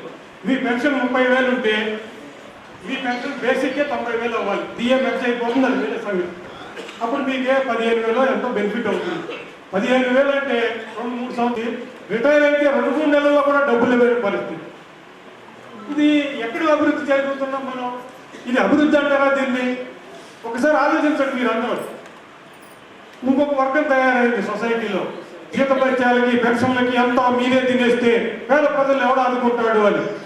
మీరు చూసుంటారు, ఉల్ఫ్ అని ఒక ఛానల్ ఉంది యూట్యూబ్. దాంట్లో ఇట్లాగే ఎంప్లాయీస్ ఆడుకోసుకుంటుంటే ఒక మిత్రుడి ద్వారా నేనే వెళ్ళాను. వెళ్ళి మీరు చెప్తున్న చాలా తప్పు అంటే, ఎట్లా తప్పు అన్నాడు. ఇంటర్వ్యూ చేయండి చూద్దామన్నా. మేము ఇద్దరం కూర్చున్నాం. ఒక స్టేట్ గవర్నమెంట్ ఎంప్లాయీస్ లీడరు నేను. ఆయన క్వశ్చన్ చేయడం మొదలు పెట్టాడు. అన్నింటికీ ఓపికగా జవాబు ఇచ్చాను. జవాబు ఇచ్చిన తర్వాత ఆయన అన్నాడు, మొత్తం డబ్బులు మీరు తినేస్తే పేదవాళ్ళ సంగతి ఏంటి అన్నాడు. చాలా మంచి ప్రశ్న అడిగారు సార్. నాకు జీతభత్యాల్లో 10% కట్టు పెట్టుకోండి, పే కమిషన్ కూడా వద్దు, నా జీతంలో కూడా 10% కట్టు పెట్టుకోండి, పేదవాళ్ళు లేకుండా చూస్తానని మీరు హామీ ఇవ్వగలరా అన్నా. పేదరికాన్ని తొలగిస్తానని మీరు హామీ ఇవ్వండి, ఐఎమ్ రెడీ టు సాక్రిఫైస్. నా డబ్బులు తీసుకుపోయి అమ్మాయికి అదానికి ఆర్గ్యుమెంట్కి మాత్రం పేద ప్రజలను తీసుకొచ్చి నా ముందు నిలబెడతారా మీరు? నేను పేదవాడినే. ఇవాళ నెలకి 2 లక్షల ఇన్కమ్ వచ్చే వాళ్ళకి ఒక మాదిరి జీవితం ఉంది హైదరాబాద్లో. 2 లక్షలు ఉంటే ఒక స్కూల్ ఫీజులు కట్టడానికి పోతున్నాయి. ఎల్కేజీలో జాయిన్ చేస్తే 10 నుంచి 12 లక్షల డొనేషన్లు కడుతున్నారు చాలా మంది స్కూల్స్లో. ఒక ఫ్లాట్ అద్దెకి తీసుకుంటే 50 నుంచి 60,000 ఉంటుంది గేటెడ్ కమ్యూనిటీలో. వాడికి వచ్చేది ₹1,00,000 జీతం, భార్య కూడా పనిచేస్తుంది, 1-2 లక్షలు వస్తే అట్లా ఈఎంఐలో కట్టుకుంటా ప్రశాంతత లేని జీవితం గడుపుతున్నాడు. ప్రశాంతత లేని జీవితం. అందుకే 60 ఏళ్ళకి రావాల్సిన వ్యాధులన్నీ 30 ఏళ్ళకే వస్తున్నాయి. అని అటువంటి జీవితం మనకు వద్దండి. మనం హాయిగా బ్రతకాలి, డబ్బులు ముఖ్యం కాదు. హాయిగా బ్రతకాలి, ఆరోగ్యంగా బ్రతకాలి, మానవ సంబంధాలు మెయింటైన్ చేసుకుంటూ బ్రతకాలి. మనవడు మనవరాళ్ళు వచ్చినప్పుడు ఒక బిస్కెట్ ప్యాకెట్ కొనిచ్చే పరిస్థితిలో మనం ఉండాలి. ఇది డిగ్నిఫైడ్గా మనం బ్రతికేటటువంటి విధానం. దీన్ని మన నుంచి లాక్కుంటానికి ఎవరు ప్రయత్నించినా మొత్తం దేశంలో ఉన్న పెన్షనర్స్ అందరూ తిరగబడి పోరాటం చేస్తారు. ప్రజాస్వామ్యంగా రాజ్యాంగం ప్రసాదించిన హక్కుల మేరకే మేము పోరాటం చేస్తాం. మాకేమీ ఆయుధాలు పట్టుకోవాల్సిన అవసరం లేదు. అసంఖ్యాకంగా ఉన్నాం. 69 లక్షల మంది కేంద్ర ప్రభుత్వ ఉద్యోగులు ఉన్నారు. ఇంకో 1 కోటి మంది పైగా రాష్ట్ర ప్రభుత్వ ఉద్యోగులు ఉన్నారు. 82 లక్షల మంది ఈపీఎఫ్ ఉద్యోగులు ఉన్నారు, పెన్షనర్స్. వీళ్ళందరూ కలిసి గొంతెత్తి ఒక్కసారి అరిస్తే అల్లూరి సీతారామరాజులో డైలాగ్ గుర్తొస్తుంది, మీరు ఒకసారి గట్టిగా ఉమ్మేస్తే వరదల్లో కొట్టుకుపోతారు బ్రిటిష్ వాళ్ళు. కాబట్టి మనకు ఉన్నటువంటి శాపం ఏంటంటే, పురాణాల్లో చెబుతారు ఆంజనేయుడికి ఆయన బలం తెలియదండి. మనకు కూడా శాపం ఉంది. మన బలం మనకు తెలియదు, మనం ఏం చేయగలం? శక్తి అయిపోయింది పెన్షనర్స్ని. ఇది చాలా తప్పు. మానసికంగా మీ అంత బలవంతులు లేరు. ఈ 5 సంవత్సరాల కాలం నుంచి నేను గమనించింది ఏంటంటే, సర్వీసులో ఉన్న యూనియన్స్ కంటే పెన్షనర్స్ బలంగా పోరాడుతున్నారు. కాబట్టి ఈ స్ఫూర్తితో మనం అందరం కూడా భవిష్యత్తులో ఒక కుటుంబం లాగా, నో డివిజన్స్, ఈపీఎఫ్ పెన్షనరా, అన్ఆర్గనైజ్డ్ సెక్టర్ అయినా, పబ్లిక్ సెక్టర్ అయినా, సెంట్రల్ అయినా, స్టేట్ అయినా, పెన్షనర్ ఇస్ ఎ పెన్షనర్. దీంట్లో విభజించడానికి వీల్లేదు, మమ్మల్ని విడదీయడానికి వీల్లేదు. We refuse to divide ourselves. ఎవరి ఒక హోమోజీనియస్ క్లాస్ లాగా మేము బ్రతుకుతాం. ఒక సామూహిక జీవనమే మా విధానం. అది ప్రత్యేకంగా తెలంగాణ గడ్డ మీద చిన్నప్పటి నుంచి సమాజం నేర్పినటువంటి పాఠం అది. కాబట్టి తప్పకుండా మనం న్యాయపరమైనటువంటి డిమాండ్లు ఏది వదులుకోవాల్సిన అవసరం లేదు. కాకపోతే ఒక దృఢ సంకల్పంతో పోరాటం చేయాల్సినటువంటి అవసరం మాత్రం ఉంది. అదే మన బలహీనత. మన బలహీనత ఎక్కడంటే పోరాటం చేయలేకపోతున్నాం. కాబట్టి ఈ విషయాన్ని మీరు అందరూ గమనించి, ఈ పెన్షన్ ప్రొటెక్షన్ డే అనేది రావడం చాలా దురదృష్టకరమైనటువంటి విషయం. పెన్షనర్స్ డే వస్తే సంతోషపడతాను నేను. పెన్షనర్స్ ప్రొటెక్షన్ డే అంటే పెన్షన్ని ప్రొటెక్షన్ చేసుకోవాల్సినటువంటి గత్యంతరం లేని పరిస్థితికి మనల్ని నెడుతున్నారు. అంటే మనల్ని పరిపాలిస్తున్నటువంటి విధానాలు, నేను పరిపాలకులను కూడా అంటలా, ఈ విధానాలు ఎంత క్రూరంగా ఉన్నాయో మీరు అర్థం చేసుకోండి. ఇంకా పెన్షన్ విషయంలో మీకు ఒక విషయం చెప్పదలుచుకున్నాను. 42 దేశాల సర్వే జరిగింది. సిఎఫ్ఏ గ్లోబల్ పెన్షన్ ఇండెక్స్ అని ఉంటుంది. వాళ్ళు అంతర్జాతీయమైనటువంటి ఆర్గనైజేషన్, ఈ దేశంలో కూడా కాదు. 42 దేశాల్లో సర్వే చేస్తే అతి దరిద్రమైనటువంటి పెన్షన్ స్కీములు భారతదేశంలో ఉన్నాయి. 42వ ర్యాంకులో ఉన్నాం. మనకు వచ్చిన మార్కులు 100కి 43.8. డెన్మార్క్కి 81.4 వచ్చినాయి. ఇజ్రాయెల్కి 78 వచ్చినాయి. భారతదేశంలో ఉన్న పెన్షన్ స్కీమ్స్ 90% మందికి సరిపడా పెన్షన్ ఇవ్వలేని దారుణమైన పరిస్థితిలో ఉన్నాయని చెప్పి కామెంట్ చేశారు ఆ ఇండెక్స్లో. మన పరిపాలనలో చేసేవాళ్ళు ఏం చెబుతున్నారు, పాలకవర్గాలు ఏం చెబుతున్నాయి? పెన్షనర్స్ వల్ల కంట్రీ ఎకానమీ మునిగిపోయే పరిస్థితి ఉందని చెబుతున్నారు. ఇవాళ మన జీడిపిలో మొత్తం పెన్షన్స్ అన్ని కలిపిన, అన్ని రకాల పెన్షన్స్ కలిపిన 2% ఆఫ్ ది జీడిపి కంటే తక్కువగా ఉంది. జీడిపి అంటే $4.1 ట్రిలియన్, అంటే దాదాపు ఒక 3.8 లక్షల కోట్లు. ఈ 3.8 లక్షల కోట్ల రూపాయల్లో సంపద ఎవ్రీ ఇయర్ పెరుగుతుంది. 5%, 6% జీడిపి పెరుగుతుంది. 2% ఆఫ్ ది జీడిపి కూడా పెన్షన్స్ రూపంలో పే చేయట్లా కోట్ల మందికి. అదే నెదర్లాండ్స్లో, ఇజ్రాయెల్, డెన్మార్క్లో 7% నుంచి 11% జీడిపి పెన్షనర్స్ ఇస్తున్నారు. కూడా లేకపోతే మీరు ఏ వృద్ధులైతే గౌరవంగా చూసుకోవాలి, కాపాడుకోవాలని చెబుతున్నారో ఆ వృద్ధుల్ని క్రూరంగా శిక్షిస్తూ, ఒక పక్కనేమో క్రూరంగా శిక్ష వేస్తున్నారు పెన్షన్ ఇవ్వకుండా, ఇంకో పక్కనేమో మన సంస్కృతి, మన దేశం, వృద్ధుల్ని గౌరవంగా చూడాలని చెప్పి నోటితో చెబుతున్నారు, చేతలు మాత్రం హింసిస్తున్నారు. ఈ వైరుధ్యాన్ని మీరు గమనించాలి. ఇప్పుడు మనం గౌరవించుకున్నాం. 100 సంవత్సరాలు దాటిన పెన్షనర్స్ 7,000 మంది ఉన్నారు దేశంలో. కేంద్ర ప్రభుత్వ పెన్షనర్స్ ఎందుకున్నారు అంటే 2 స్కీములు.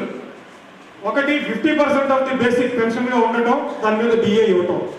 రెండవది సిజిహెచ్ఎస్ అని ఒకటి ఉంది, కేంద్ర ప్రభుత్వ ఉద్యోగుల ఆరోగ్య బీమా పథకం. ఈ 2 ఉండటం వలన 100 ఇయర్స్ దాటిన వాళ్ళు 7,000 మంది ఉన్నారు. 90 దాటి 100 మధ్యలో 1,00,000 మంది ఉన్నారు. అంటే మీరు సరైనటువంటి తిండి, పెన్షన్, ఆరోగ్య సదుపాయాలు ఇస్తే అమెరికా కాదు, రష్యా కాదు, మేము బతుకుతాం 110 సంవత్సరాలు. బతుకుతారని కాదండి, అక్కడ ప్రభుత్వాలు వాళ్ళకి సరిపడా పెన్షన్, ఆరోగ్యం ఇస్తుంది. నువ్వు మాకు కూడా ఇవ్వు. ఈ ఆలోచన లేదు ప్రభుత్వానికి. పైగా చిదంబరం గారు అనుకుంటాను ఒకప్పుడు పెన్షన్ మీద మీటింగ్ జరుగుతుంటే ఆస్ట్రేలియా వెళ్ళి అక్కడ కామన్వెల్త్ కంట్రీస్ మీటింగ్ పెడితే ఆ మీటింగ్లో ఈయన ప్రపోజల్ పెట్టాడు. 75 సంవత్సరాల తర్వాత పెన్షన్ ఆకండేవారు. మేమే కాదు మీరందరూ కూడా కలిసి డెసిషన్ తీసుకోండి అన్నాడు. ఆ వార్త బయటికి రాగానే ఆస్ట్రేలియాలో ఉన్న వర్కింగ్ క్లాస్ అంతా మూకుమ్మడిగా వెళ్ళి అక్కడ మీటింగ్ జరుగుతున్న బిల్డింగ్ పెద్ద ఎత్తున డిమాన్స్ట్రేషన్ చేశారు. వాళ్ళకి సంబంధం లేదు ఆస్ట్రేలియా కార్మికులకి. ప్రపోజల్ ఇండియా వాడు పెట్టినా కానీ ఆస్ట్రేలియా కార్మికులు ఉద్యమం చేశారు. మరి అందుకని మనకి ఈ భారతదేశంలో పూర్వకాలం నుంచి మనకు వచ్చింది ఏంటంటే మంచి సహనం వచ్చింది, తెలివితేటలు ఉన్నాయి, చదువుకుంటున్నాం, అన్నీ ఉన్నాయి. లేనిదల్లా ఏంటంటే 25 డిసెంబర్ 19 ఇక్కడ ఒక సంకల్పం తీసుకుందాం, అన్యాయానికి వ్యతిరేకంగా పోరాడదాం అని చెప్పి మనం ఒక సంకల్పం తీసుకుందాం. పోరాటం మనం చేతనైనట్టుగానే చేద్దాం. 20 ఏళ్ళ కుర్రాడు పోరాటం చేసినట్టు మనం చేయలేకపోవచ్చు, కానీ 60 ఏళ్ళ వృద్ధులు చేయగలిగిన పోరాటాలు కూడా ఉన్నాయి ప్రజాస్వామ్యంలో. వాటిని చేద్దాం అని చెప్పి మీ అందరికీ మనవి చేసుకుంటూ చాలా ఎక్కువ సమయం తీసుకున్నాను. మీరందరూ కూడా చాలా అటెంటివ్గా విన్నారు. దానికి నేను మనస్ఫూర్తిగా మీ అందరికీ ధన్యవాదాలు తెలియజేసుకుంటూ నేను సెలవు తీసుకుంటాను. Thank you.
ఆ లెటర్లో ఏమంటుందంటే ఇక్కడ నుంచి వెల్నెస్ సెంటర్కి సంబంధించిన ప్రతి మ్యాన్ పవర్ని మీరు ప్రొవైడ్ చేయండి. మరి మెడికల్ స్టాఫ్ కానీ పారామెడికల్ స్టాఫ్ కానీ మీరు డిప్లాయ్ చేయండి కనుక జీవో ఇచ్చారు. ఆ జీవో ప్రకారము మరి మా సూపరింటెండెంట్ సార్ నన్ను నోట్ లంచం చేయడం జరిగింది. ఆ తర్వాత మేము తీసుకున్న వెంటనే మాకు ఇచ్చిన ఇన్స్ట్రక్షన్స్ ఏంటంటే ఒక ప్రతి మరి రోజు మరి డిఫరెంట్ డాక్టర్స్ని స్పెషలిస్ట్ అని మీరు వెల్నెస్ సెంటర్కి పంపించండి అని ఒక జీవో చేయడం జరిగింది. దానికి మేము స్పందించి మరి మీరు మరి దాదాపు ఒక 5 days నుంచి ప్రతిరోజు సోమవారం, మంగళవారం, బుధవారం, గురువారం అలా ప్రతిరోజు మరి జనరల్ ఫిజిషియన్ కానీ లేదా సర్జన్ కానీ కంటి డాక్టర్స్ కానీ గైనకాలజిస్ట్ కానీ డెర్మటాలజిస్ట్ కానీ అలా ప్రతి ఒక్కరిని రోజు పంపిస్తున్నాం. అది ఇది మీ దృష్టిలోకి తీసుకురావడం చెప్తున్నా. కాబట్టి ఈ సేవలు మీరు వినియోగించుకోండి. తర్వాత మరి ఇది దాదాపు మొదలైంది. డాక్టర్స్ వస్తున్నారు, చాలామంది చూస్తున్నారు. కాబట్టి మేము వెల్నెస్ సెంటర్కి స్పెషలిస్ట్ డాక్టర్ని మేము పంపించడం జరుగుతూ ఉంది. అదేవిధంగా నేను తీసుకున్న వెంటనే ఇంకొక మార్పు ఏం జరిగిందంటే వెల్నెస్ సెంటర్లో మనకి గవర్నమెంట్ 3 పోస్టులు మెడికల్ ఆఫీసర్ శాంక్షన్ చేయడం జరిగింది. కానీ ఉన్న ఒక మెడికల్ ఆఫీసరే పనిచేస్తుంది. ఆమె రీసెంట్గానే రిజైన్ చేసింది. ఈ 15th వరకు ఆమె పనిచేసింది. ఆ 15th నుంచి తను లేదు. దానికి మేము ప్రతిభ పంపించాము, డిఎంఈతో మాట్లాడాము, సిఇఓతో మాట్లాడాము, ఫైల్ పెట్టాము, కలెక్టర్ కూడా మరి ఫైల్ పెట్టాము. మరి కలెక్టర్ సారు స్పందించి డిఎంఈకి మరి ఆ ఫైల్ అందించినప్పుడు 2 days బ్యాకే హెల్త్ మినిస్టర్ గారు పిలిచారు. హెల్త్ మినిస్టర్ డిఎంని పిలిచి మరి ఆయన చెప్పడం జరిగింది. మరి వెల్నెస్ సెంటర్లో ఎంతమంది వస్తున్నారు, ఓపీ ఎంతవరకు ఉంది అని మొత్తం ఆరాధీశారు. మరి గత నెల దాదాపు మేము చూసినట్లయితే ఎంప్లాయీస్ కానీ, పెన్షనర్స్ కానీ, జర్నలిస్ట్ కానీ వాళ్ళందరి కలిపి దాదాపు ప్రతి నెల 3,000కు పైగా ఓపీ నమోదవుతూ ఉంది. 3,000 మంది వెల్నెస్ సెంటర్ ద్వారా మరి వారు, కాబట్టి మెడికల్ ఆఫీసర్ కొరత ఉంది. కాబట్టి దానికోసం మేము ఫైల్ పెట్టాం. సార్ కూడా మరి అనుకూలంగా స్పందించినట్లుగా తెలిసింది. ఇక తర్వాత మరి ఈ మధ్యలోనే నేను ఛార్జ్ తీసుకున్నాను కాబట్టి నేను దాదాపు ఆల్మోస్ట్ రోజు అక్కడికి వెళ్ళి దర్శించడం చేస్తున్నాను. మరి అక్కడ ఉన్న పరిస్థితులను మరి సూపర్ బీపీ మాత్రలు, షుగర్ మాత్రలు లేవని నా దృష్టికి వచ్చింది.